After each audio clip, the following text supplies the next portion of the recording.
Hi കൂട്ടുകാരെ, എൻ്റെ video കാണുന്ന എല്ലാ കൂട്ടുകാർക്കും സുഖമാണല്ലോ.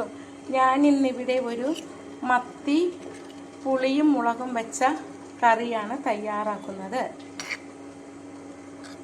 ഇത് നല്ല കുറുകിയ ചാറോട് കൂടിയ കറിയാണ് ഈ മത്തിക്കറി. ഇത് വളരെ പെട്ടെന്ന് നമുക്ക് തയ്യാറാക്കാൻ പറ്റും. നല്ല ടേസ്റ്റുള്ള കറിയാണ്.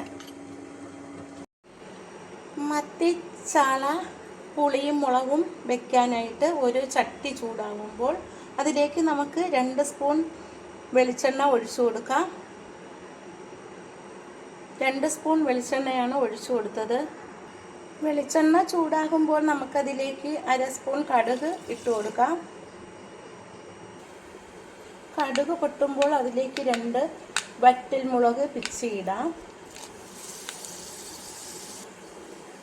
പകുതി സവാള ചെറുതായിട്ട് അരിഞ്ഞത് ഇട്ട് കൊടുക്കാം.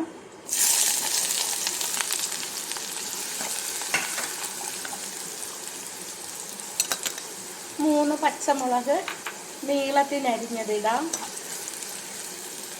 ഒരു കഷ്ണം ഇഞ്ചി അരിഞ്ഞത് ഇട്ട് കൊടുക്കാം. 2 അല്ലി വെളുത്തുള്ളി അരിഞ്ഞത് ഇട്ട് കൊടുക്കാം. ഇനി നമുക്കിതെല്ലാം കൂടി ഒന്ന് വഴറ്റി കൊടുക്കാം.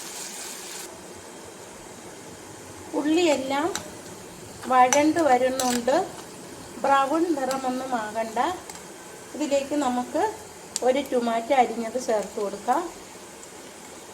ഈ ടൊമാറ്റോയും ഉള്ളിയും എല്ലാം ഒന്ന് വാടി വരുന്നത് ചാറ് കൂടുതൽ കിട്ടാൻ വേണ്ടിയാണ് ഞാൻ ഈ ഉള്ളിയും ടൊമാറ്റോയും ചേർത്തത്.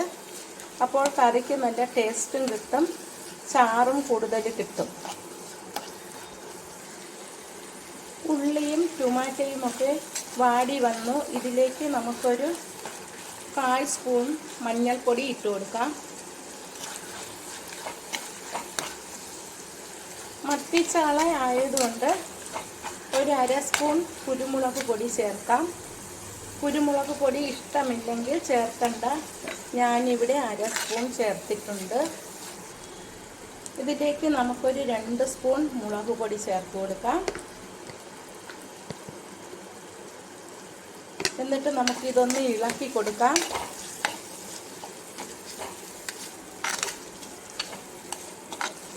രണ്ട് സ്പൂൺ മുളക് പൊടിയാണ് ചേർത്തത്.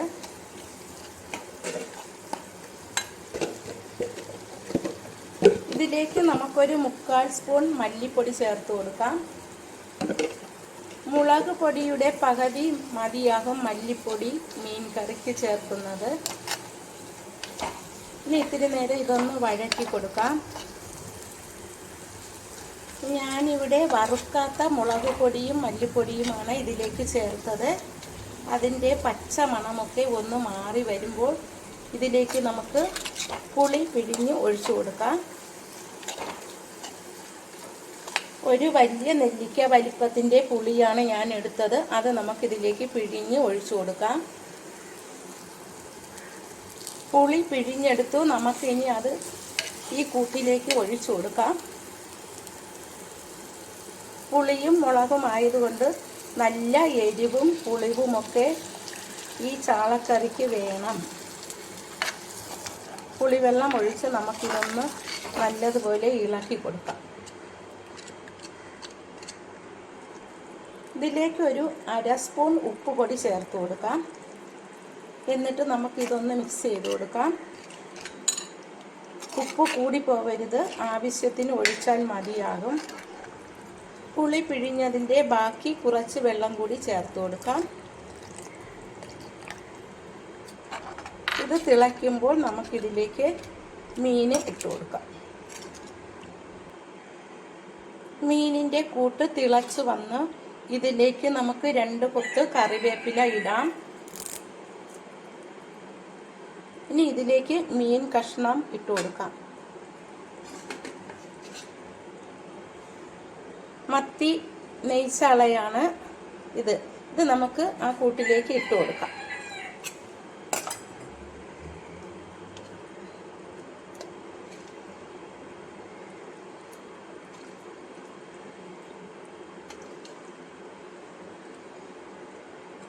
ഇത് നമുക്കൊന്ന് ഇളക്കി കൊടുക്കാം.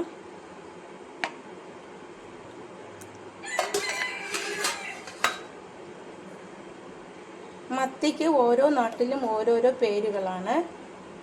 നെയ് മത്തി എന്ന് പറയും, ചാള എന്ന് പറയും, മത്തി എന്ന് പറയും, മക്രോണി എന്നൊക്കെ, മക്രോണി ചാള എന്നൊക്കെ പറയാറുണ്ട്.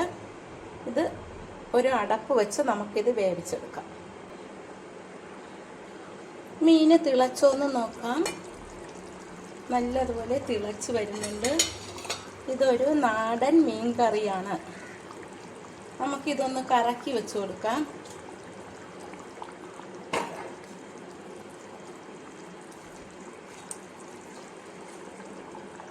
ഒന്നുകൂടി അടച്ച് വെച്ച് വേവിക്കാം കുറച്ച് സമയം കൂടി. മീനിൻ്റെ നെയ്യൊക്കെ ഇറങ്ങി തെളിഞ്ഞ് വരുന്നുണ്ട്. നമുക്ക് കുറച്ച് സമയം കൂടി ഇത് അടച്ച് വെച്ച് വേവിക്കാം.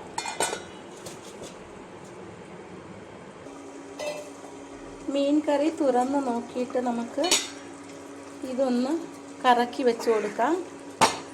മീൻ ചാറൊക്കെ കുറുകി വറ്റി വന്നിട്ടുണ്ട്. നല്ല ചാറോട് കൂടിയ മത്തിക്കറിയാണിത്. നല്ല കുറുകിയ ചാറാണ് കിട്ടിയത്. ഇത് വളരെ ടേസ്റ്റാണ്. തീ ഓഫ് ചെയ്ത് കൊടുക്കാം. ഈ മത്തിക്കറി ഇഷ്ടമായെങ്കിൽ എൻ്റെ ചാനൽ ആദ്യമായി കാണുന്നവരെല്ലാം സബ്സ്ക്രൈബ് ചെയ്യണം, സപ്പോർട്ട് ചെയ്യണം. Thank you.